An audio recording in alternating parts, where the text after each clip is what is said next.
Majority में भी minority में भी कुछ फ्रिंजी एलिमेंट्स होते हैं। अगर मेजॉरिटी कम्युनिटी में जो है जो कह रहे हैं यूपीएससी जिहाद हो रहा है, माइनॉरिटी कम्युनिटी में जो कह रहे हैं कि इस वजह से हमारी रैंक गिर रही है, ऐसा कुछ नहीं है। ये सब स्टेटिस्टिकल है, ऊपर नीचे होता रहता है। आज कल को 53 आ जाएगी तो हम इस बारे में शायद बात नहीं करें। माइलस्टोन्स अलग होते हैं, ये मैं कहना चाहूँगी, क्योंकि कुछ लोग हैं जो शादी करके सेटल होना चाहते हैं, वो बहुत अच्छी बात है। कुछ लोग हैं जो करियर में फोकस करना चाहते हैं, वो बहुत अच्छी बात है। कोई क्राइटेरिया किसी को एक से दूसरे को जज नहीं करना चाहिए। जो करना चाहता है उसको करने देना चाहिए। यही एक हमारा जो ओपन सोसाइटी होगी, जो ओपन थिंकिंग होगी, यही हमें आगे लेके जाएगी।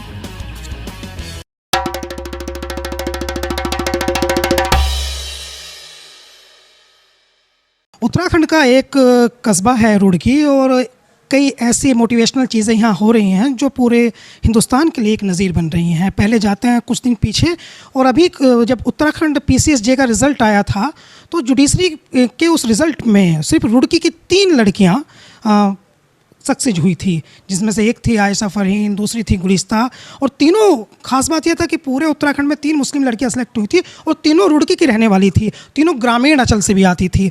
तो वहाँ तक ठीक था, जुडिशरी तक ठीक था, लेकिन एक और नई चीज़ यहाँ हो गई है। वो चीज़ जो नया हुआ है वो अपना आप में बहुत बड़ा हो गया है। वो इतना बड़ा हो गया है कि पूरे भारत में एक तरह से शोर मच गया है, और ना केवल लड़कियों के लिए बल्कि पूरी एक कम्युनिटी के लिए जो पिछले कुछ समय से एक विशेष प्रकार के दबाव को महसूस कर रही है, उसको उम्मीद मिली है, मोटिवेशन मिला है। हुआ ये है कि कल यूपीएससी 2020 के आए रिज़ल्ट में रुड़की की एक लड़की जो पास के एक गाँव मोहितपुर की रहने वाली हैं, वो मुस्लिम समुदाय से टॉप कर गई हैं। 23वीं उनकी रैंक आई हैं। और अगर हम ये समझ लें कि 771 कुल यूपीएससी के सिलेक्शन में वो मुस्लिम समुदाय से टॉप पर करती हैं, और पूरे भारत में ARI रैंक उनकी 23वीं है। उनका नाम है सदफ चौधरी। इनके फादर जो हैं वो एक ग्रामीण बैंक है उसमें मैनेजर हैं, और बहुत ग्रामीण से इनकी पृष्ठभूमि है। और जिस समुदाय से ये आती हैं उसको भी उसमें भी गाड़ा बिरादरी जिसको कहते हैं, जो सहारनपुर और रुड़की के आसपास के इलाके में बहुत बड़ी तादाद में रहती है, तो उसमें भी अक्सर जो है ये सवाल उठता रहता है कि वहाँ लड़कियाँ कम पढ़ती लिखती हैं। तो अच्छा लगा हमें कि हम सदफ के पास आए, और सदफ को हम आपसे इंट्रोड्यूस करा देते हैं। ये है सदफ चौधरी जिनका डंका बज रहा है इस समय। सदफ, एक तो हम आपका करते हैं स्वागत। Thank you so much. और पहली बात तो हम यही करेंगे सदफ कि हम लोग आपसे ना, आपने क्या पढ़ा, कैसे पढ़ा, इससे ज़्यादा हमारा इंटरेस्ट रहेगा लोगों को ये बताने में कि बेसिकली सदफ है क्या, उसकी कामयाबी के पीछे की वजह क्या रही और उसका मैसेज क्या है। तो सदफ, पहले हम इसी पे बात करते हैं कि आप खुद ही बता दीजिए आप हैं कौन। आपने काफ़ी अच्छा इंट्रोडक्शन मेरा ऑलरेडी दे दिया है। और मैं, जो मेरा जन्म हुआ, जो मेरी परवरिश हुई, हम लोग पहले उत्तर प्रदेश के अमरोहा में रहते थे। वहीं से मैंने स्कूलिंग वगैरह की थी अपनी। मूल निवासी लेकिन हम लोग रुड़की के ही हैं हमेशा से। यहीं पे हमारे रिश्तेदार, जो हमारी रूट्स थी वो यहीं से जुड़ी रही हैं। बाकी उसके बाद मैंने NIT जालंधर से केमिकल इंजीनियरिंग की थी। उसके बाद 2 साल में एक अमेरिकन बैंक के साथ काम कर रही थी, और फिर मैंने 2 साल बाद में क्विट किया 2018 में, और पूरा फुल टाइम प्रिपरेशन यूपीएससी के लिए स्टार्ट करना शुरू किया था।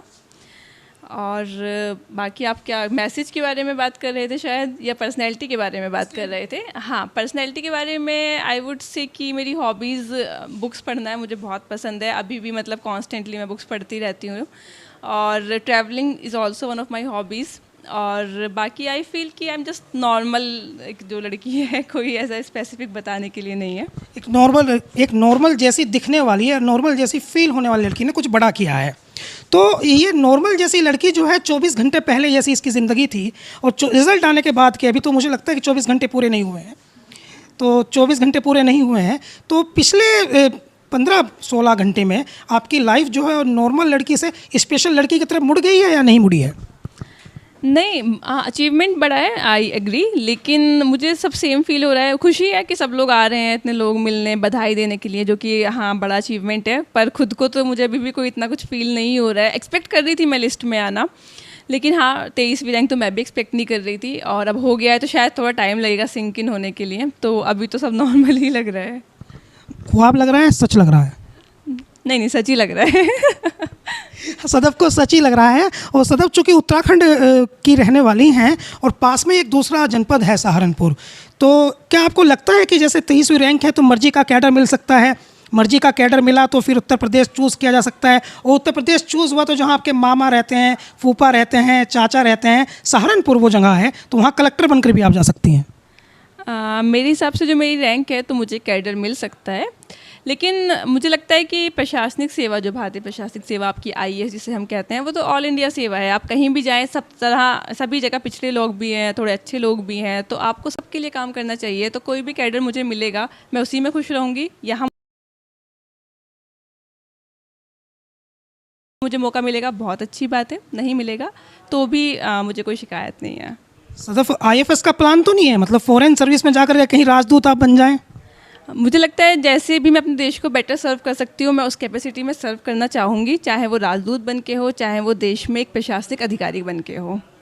सदफ, एक किस्सा बहुत मशहूर है प्रधानमंत्री नरेंद्र मोदी जी का कि उनके पास एक बार एक डेलीगेशन गया था और उन्होंने बताया था, अरबी के पर्चों को लेकर एक बार एक विवाद था कि यूपीएससी में अरबी का पर्चा खत्म किया गया है। तब उन्होंने कहा था कि हम लोगों को ये क्या किया गया है, हमको मोटिवेट करना चाहिए लोगों को, और मोटिवेट करके हम चाहते हैं कि ज़्यादा से ज़्यादा जो हैं वो आईएएस आईएफएस आएँ, अरबी जानने वाले भी आएँ, ताकि वो अरब के जो मुल्क हैं, अरब की जो कंट्रीज़ हैं, वहाँ हमारे बेहतर राजदूत साबित हो सकें।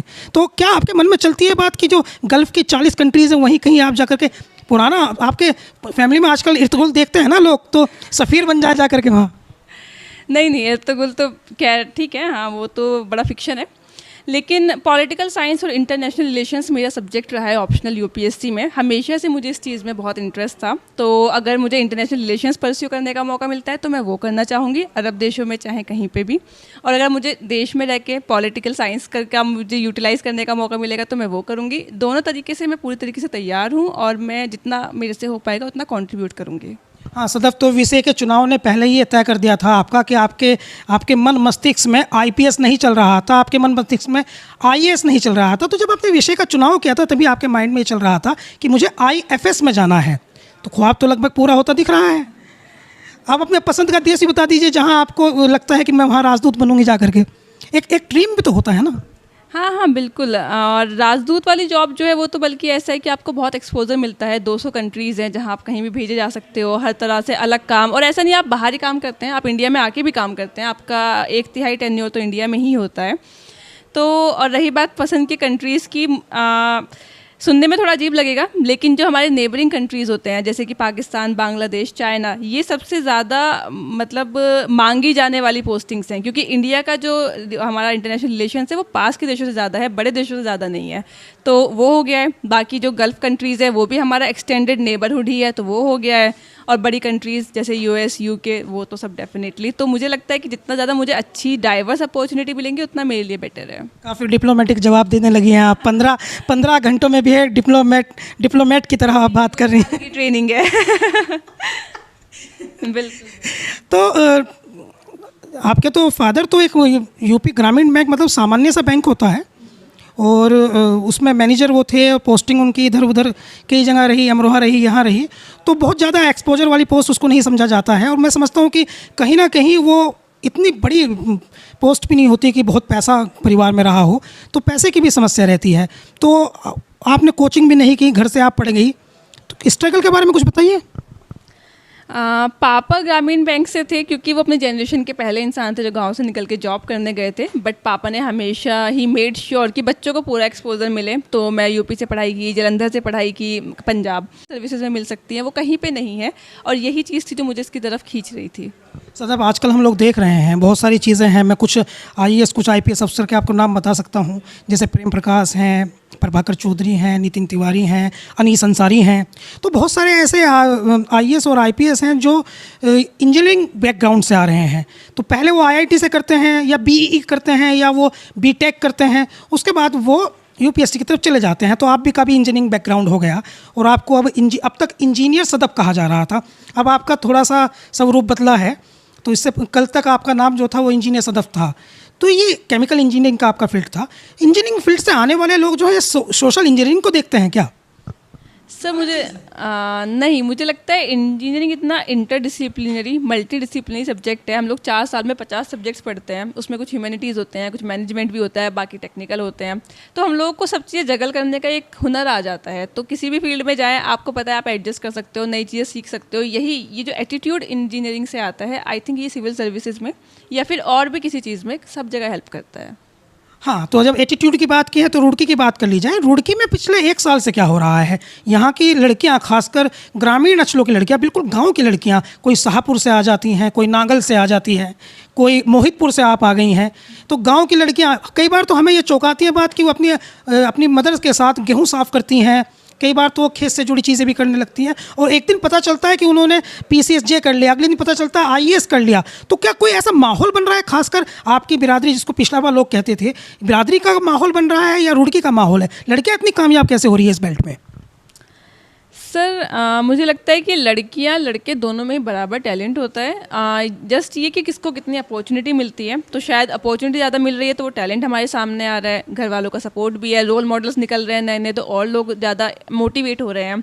लेकिन मैं इस चीज़ को स्पेशली पॉइंट आउट करना चाहूँगी कि आज भी जो हमारी साक्षरता दर है लड़कियों में 40% है।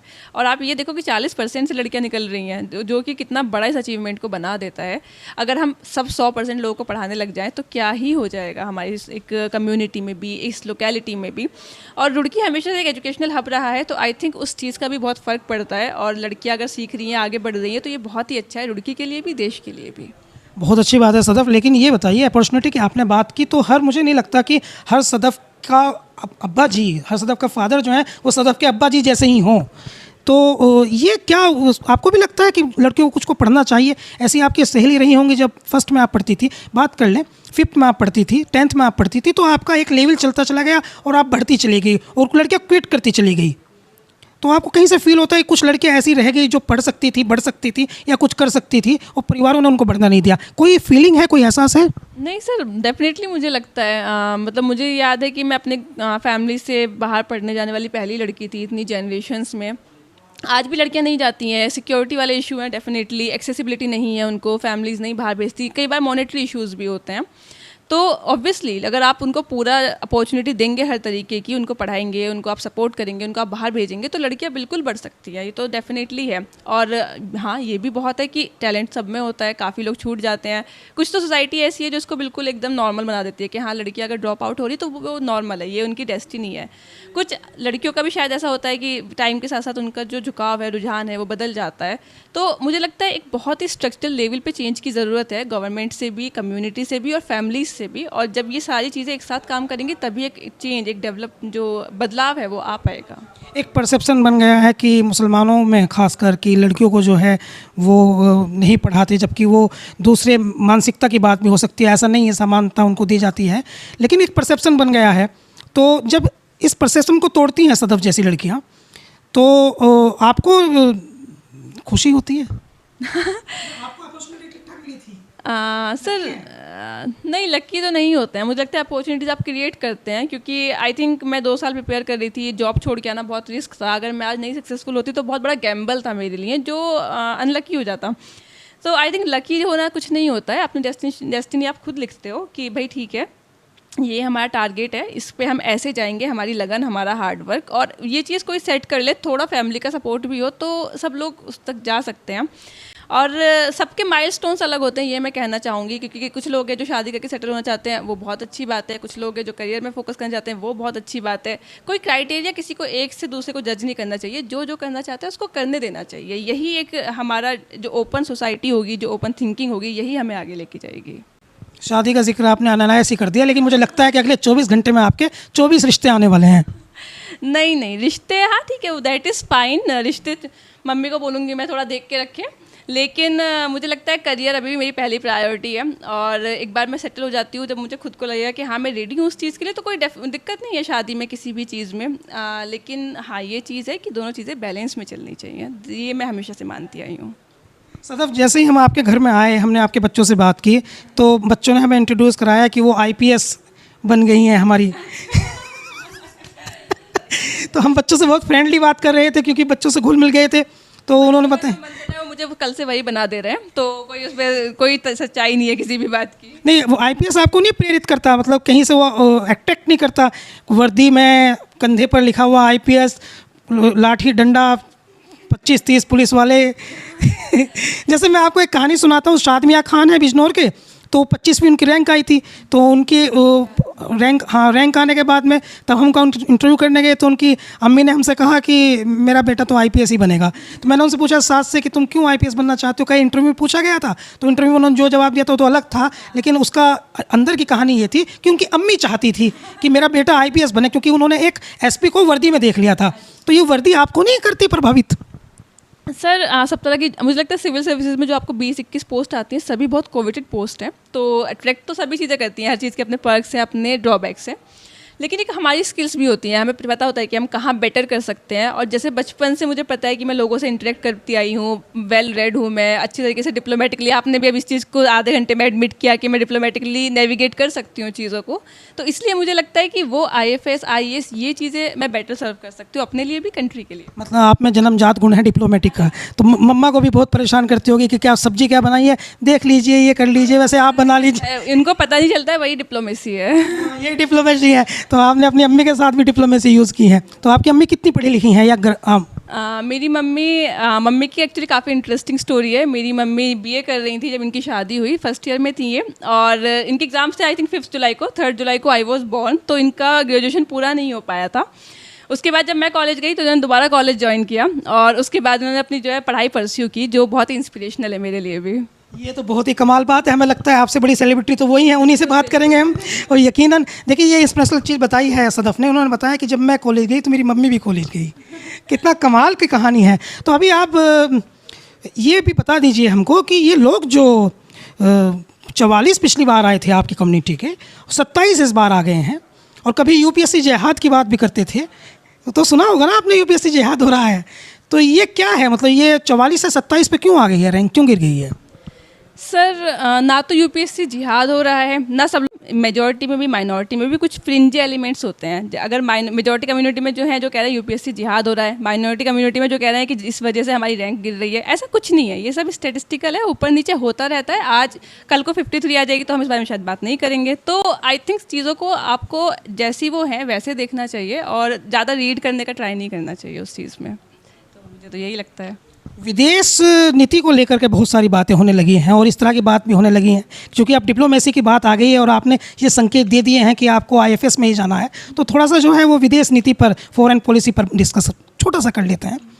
तो आजकल ये मैसेज जा रहा है कि भारत के नज़दीक के जितने हमारे कंट्रीज़ हैं, पाकिस्तान है, बांग्लादेश है, श्रीलंका है, इवन अफ़गानिस्तान है जहाँ चेंज बहुत बड़ा हुआ है, इवन नेपाल है, तो वहाँ से भारत के रिलेशनशिप जो है वो अच्छी नहीं है, और एक अच्छी कंट्री को अपने आसपास के पड़ोसी से ज़रूर बना के रखनी चाहिए। आपका घर है, आप भी अपने पड़ोस में बना कर रखना चाहते हैं, तो ये एक समस्या है। तो आपको क्या लगता है कि इस समस्या का निपटारा का क्या आपका तरीका अपना हो सकता है? सर समस्या बहुत ही पुरानी चलती आ रही है, क्योंकि जो साउथ एशिया जहाँ पे हम लाई करते हैं, इंडिया सबसे बड़ी कंट्री है, बाकी सब कंट्री साइज़ में बहुत छोटी है, पॉपुलेशन में बहुत छोटी है, आपको पता ही होगा। तो एक बिग ब्रदर वाला हमेशा ये रहा है परसेप्शन कि इंडिया जो है बुली करता है, लेकिन मुझे लगता है रिसेंट ईयर्स में इंडिया ने बड़ा इक्वल तरीके से उनका इंगेज करने का ट्राई किया है, और इंडिया जो है किसी भी चीज़ में इंटरफेयर नहीं करता है, जहाँ जिसको हेल्प कर सकता है उतना हेल्प करता है। नेबरहुड फर्स्ट पॉलिसी है हमारी, हम कहीं को छोड़ के वहाँ पर ध्यान दे रहे हैं। जैसा मैंने आपको बताया भी, डिप्लोमेटिक पोस्टिंग्स भी वहीं की ज़्यादा सॉर्ट आफ्टर होती हैं, ज़्यादा प्रीफर्ड होती हैं। तो मुझे लगता है इंडिया जो कर रहा है वो सही कर रहा है, लेकिन डिप्लोमेसी क्या है, एक बहुत लंबी आर्ट है, लंबे टाइम के लिए, तो टाइम लगेगा रिजल्ट्स आने में। लेकिन जो हमारा अप्रोच है आई थिंक लार्जली बहुत सही है, और धीरे धीरे चीज़ें अपने they would fall into place, ये मुझे लगता है। जैसे नेपाल भी कभी ट्रेड कर देता है पाकिस्तान को, तो आप जानती हैं उनके साथ तो रिलेशनशिप जो है वो बहुत ही टफ़ है, और उनका जो हमारे मुल्क के प्रति, हमारी कंट्री के प्रति उनका जो नज़रिया है वो बहुत नकारात्मक रहता है हमेशा से। श्रीलंका भी आजकल ठीक नहीं चल रहा है। तो एक क्या डिप्लोमेसी का फेलियर नहीं है? वैसे तो आपने भी डिप्लोमेटिक ही जवाब दिया है, लेकिन ये डिप्लोमेसी का फेलियर नहीं है कि सभी पड़ोसी नाराज़ हैं कहीं ना कहीं? अच्छा, आप किसी भी अगर राइजिंग पावर को देखेंगे, जैसे यूएस था अपने ज़माने में, तो उसके हमेशा कनाडा के साथ में ज़्यादा नहीं बनती थी, मैक्सिको के साथ तो अभी भी नहीं जितनी बनती है। अगर आप ब्रिटेन को देखेंगे, फ्रांस, जर्मनी, हमेशा वॉर होते रहे। चाइना को देखेंगे, सबके साथ ही वॉर हो रहे हैं। तो इंडिया एक राइजिंग पावर की तरह, इंडिया के फिर भी डिप्लोमेटिक रिलेशन अगर उसके नेबर्स के साथ देखे जाए तो हम बहुत बेटर हैं। तो आप ये चीज़ें रिलेटिवली देखिए कि किस तरीके से होते हैं। हमेशा आप, भारत तो एक पूरे दुनिया में शांति का दूत रहा है, हमेशा से हमारी फिलॉसफी रही है गांधी जी के टाइम से कि नॉन वायलेंस रहना है, पीसफुल रहना है, वासुदेव कुटुंबकम के पूरी दुनिया हमारा एक घर है। और वो दिखता है, सबसे ज़्यादा भारत के लोग पूरी दुनिया में बिखरे हुए हैं, डायस्पोरा जो हमारा है।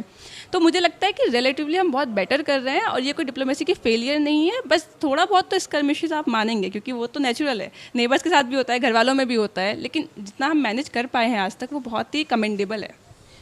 चाइना का ज़मीनों को कब्जाने की बात हो और आपस में उनकी दोस्ती चाइना की, पाकिस्तान की और अफ़गानिस्तान से नज़दीकी बढ़ जाना, तो ये सब चीज़ें जो हैं, चाइना बहुत बड़ा देश है, तो ये सब चीज़ें जो हैं, ये आपको नहीं लग रहा कि कुछ चेंज की ज़रूरत है या सब ठीक हो रहा है?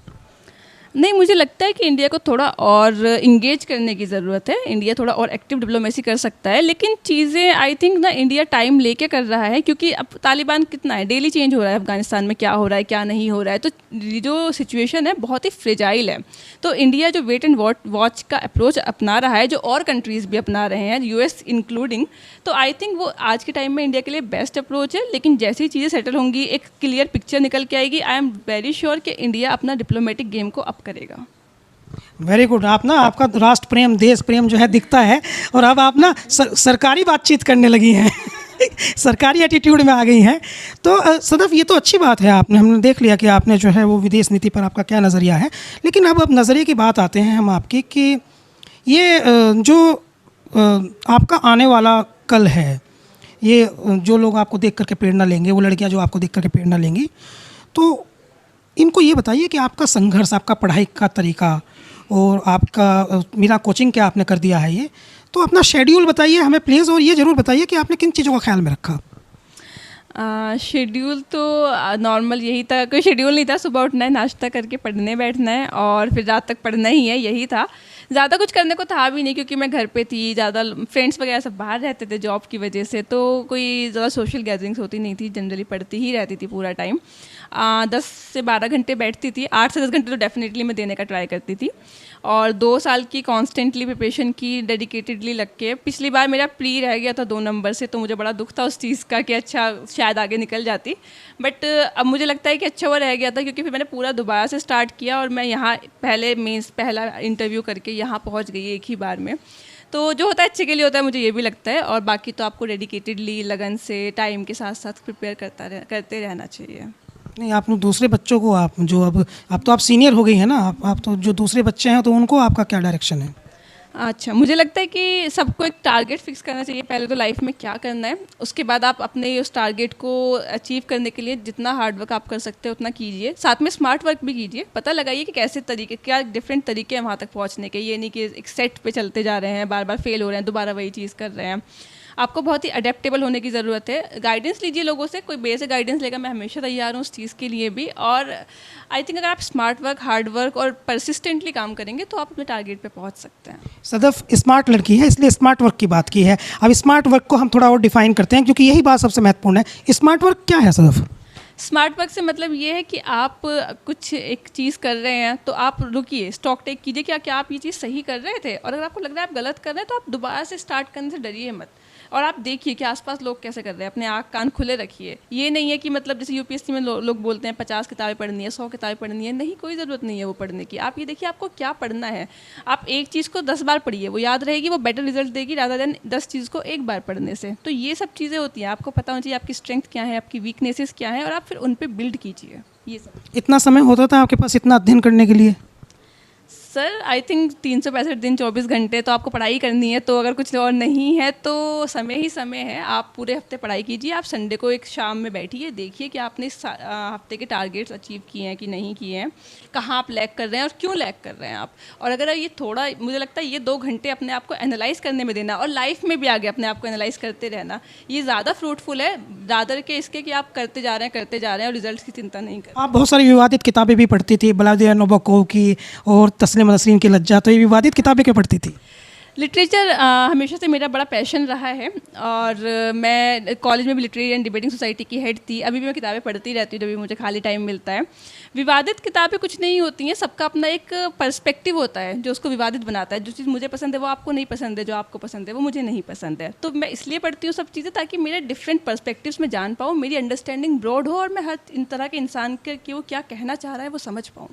आपको ब्रॉड होने में मदद किस चीज़ ने की है सदफ? ब्रॉड होने में आपके फैमिली के एटमॉस्फेयर ने मदद की है, आपकी फैमिली की सोच ने मदद की है कि इनको, या ब्रॉड, ये ठीक है आपकी बातचीत से लग रहा है कि आपकी सोच, जिसको हम लोग आम बातचीत में कहते हैं, ये जहन खुल गया, ये सही है कि आप ब्रॉड हो गई, आपका जहन खुल गया। लेकिन एक्सपोजर दिया, पापा के साथ गैदरिंग्स में जाते थे, उनके फ्रेंड्स आते थे, वो चीज़ हमेशा थी। फिर कॉलेज में पंजाब में मैं थी, इतने ऑल इंडिया से बच्चे थे, सबके साथ में रहना, सीखना नई नई कल्चर की चीज़ें।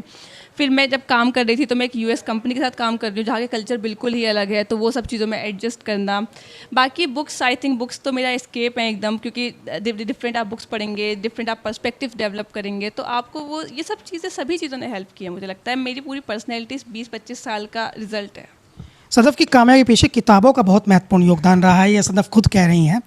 एक चीज़ होती है, आजकल हम लोग कहते हैं कि कुछ कहानियां हैं, जैसे वेस्टेज होता है लाइफ में, तो बहुत सारे लोगों की कामयाब ना होने की वजह वेस्टेज होता है। उनकी ज़िंदगी में बहुत सारी चीज़ें वेस्टेज हैं, जैसे सोशल मीडिया वेस्टेज है, जैसे दोस्ती अलग अलग प्रकार की, वो वेस्टेज है। तो ये वेस्टेज आपकी लाइफ में कितना असर कर पाए? आई थिंक कोई भी चीज़ अगर आप ज़्यादा करेंगे तो वो वेस्टेज ही है। पढ़ाई भी आप ज़्यादा करेंगे तो एक पॉइंट के बाद वो दिमाग में आएगी नहीं, तो वो वेस्टेज है। तो सोशल मीडिया, दोस्तों के साथ हैंग आउट करना, मैं सब करती थी, मैंने कोई चीज़ बंद नहीं की थी, लेकिन मैं लिमिट में करती थी। मुझे पता था कि इस टाइम में ये चीज़ करनी है, फोकस्ड हूँ मैं, और उसके बाद बंद करके बैठ जाना है। तो वेस्टेज जो है वो चीज़ों की ज़्यादा यूज़ करने से होती है। आप चीज़ों को जुडिशियसली यूज़ कीजिए, आप डाइवर्सिटी लाइए, हर काम कीजिए, ज़िंदगी में एक्सप्लोर कीजिए, और आई थिंक टाइम मैनेजमेंट अगर आपका अच्छा है तो आप सब कर भी पाएंगे और वेस्टेज भी कुछ नहीं होगी। बहुत अलग सा सवाल है सदफ, और मुझे लगता है कि आपके लिए भी जवाब देना मुश्किल है। तो आपको श्रेय किसको देती हैं आप, बिना कोचिंग के? और ऑनलाइन पढ़ी होंगी आप, आजकल ऑनलाइन बहुत लड़के पढ़ के कामयाब हो रहे हैं, लड़के लड़कियाँ भी, तो ऑनलाइन ही पढ़ी हैं, तो कोचिंग आप नहीं की है। तो ये कैसे, मतलब आपका जब विदाउट टीचर आप कर गई, तो आश्चर्य है कि नहीं है? नहीं, ऐसा था कि बचपन से मैं बड़ा न्यूज़पेपर्स वगैरह बहुत पढ़ती थी। बचपन में नानी के घर छुट्टियों में जाती थी, तो मेरी नानी का स्कूल, नाना जी टीचर थे, स्कूल था उनका अपना खुद का। तो आपको पता होगा जून में किताबें आ जाती हैं, तो एक रूम में स्टॉक कर दी जाती थी किताबें। मैं सब किताबें पढ़ती थी समर वेकेशन में। तो आई थिंक वो बचपन से जो एक रीडिंग की हैबिट डेवलप हुई, तो मेरा बेस बहुत स्ट्रॉन्ग हो चुका था पहले से ही। मुझे सब पता था कि अच्छा ये बात इसलिए हो रही है क्योंकि 10 साल पहले ये हो रहा था, 20 साल पहले ये हो रहा था, कोल्ड वॉर चल रहा था, कुछ भी हो रहा था। तो उस टाइम मुझे बात समझ में भी नहीं आती थी। अब लेकिन बचपन की बातें इम्प्रिंट हो जाती है। अब जब मैं पढ़ती थी तो मुझे सब रिकॉल हो जाता था। तो वो मुझे लगता है कि वो बेस जो एक बार डेवलप हो गया, उसके बाद मुझे ज़्यादा मेहनत करने की ज़रूरत नहीं पड़ी। और मैंने टॉपर्स को देखा कि वो कैसे पढ़ रहे हैं, वो चीज़ मैंने की। उनकी जो स्ट्रेटजी थी, जो मुझे सूट की, जिन टॉपर्स की, वो मैंने फॉलो की परसिस्टेंटली, उस पर डेडिकेटेडली। खैर 1-2 साल हार्ड वर्क किया, बट मुझे लगता है कि कोचिंग की या गाइडेंस की ज़रूरत नहीं पड़ी उतनी, और वो खुद से फिर होता चला गया। एक सोच बन गई है कि ये जो IAS IPS और ये IFS करने वाली लड़कियां हैं, ये स्पेशल होती हैं। तो हम ये भी ज़रूर बताना चाहेंगे कि ये स्पेशल लड़कियां होती हैं या आम लड़कियां होती हैं। तो आम सवाल हम करेंगे, ये बताइए, खाना बनाना जानती हैं? खाना बनाना अपने लिए बना सकती हूँ, दूसरों के लिए कोई गारंटी नहीं है। तो अभी तो नौकर चाकर इतने मिलेंगे। नहीं, नौकर चाकर मतलब कोई काम छोटा बड़ा तो नहीं है, बस ये कि खाना लाइक सब्जी वब्जी बना लेती हूँ, लाइक काम चलाओ खाना बना लेती हूँ मैं। कभी मम्मी चली जाती है तो इमरजेंसी में वैसे, बट हाँ फुल फ्लेज तो कभी नहीं। फुल फ्लैश आपकी मित्रता जो है वो किताबों से रही है। तो सदफ से हम बात कर रहे थे, सदफ चौधरी को आपने सुन लिया, और कई बातें इन्होंने ऐसी कही हैं जो बहुत सारे लोगों के लिए ना केवल नई हैं, नज़ीर हैं, बल्कि प्रेरक भी हैं। जैसे इन्होंने बताया आम सी लड़की हैं, इन्होंने बताया बचपन से किताबें पढ़ी, और सबसे इंटरेस्टिंग बात बताई, जब ये अपनी नानी के यहाँ जाती थी तो उनका स्कूल था, तो उस स्कूल में ये 5th में या 6th में, जिस भी क्लास में रही होंगी, जो किताबें वहाँ रखी होती थी स्टॉक में, जून में आ जाती थी, सब पढ़ती रहती थी। अपनी आगे की किताबें पढ़ती रहती थी, पीछे की किताबें पढ़ती रहती थी, और जो भी मिल जाता था वो पढ़ती रहती थी। सही पढ़ा इन्होंने, और सदफ की कामयाबी ना केवल बहुत अच्छी है बल्कि बहुत अच्छी है, बहुत प्रेरणा देती है। मैं हूँ आस मोहम्मद कैफ, टोसर्कल.net।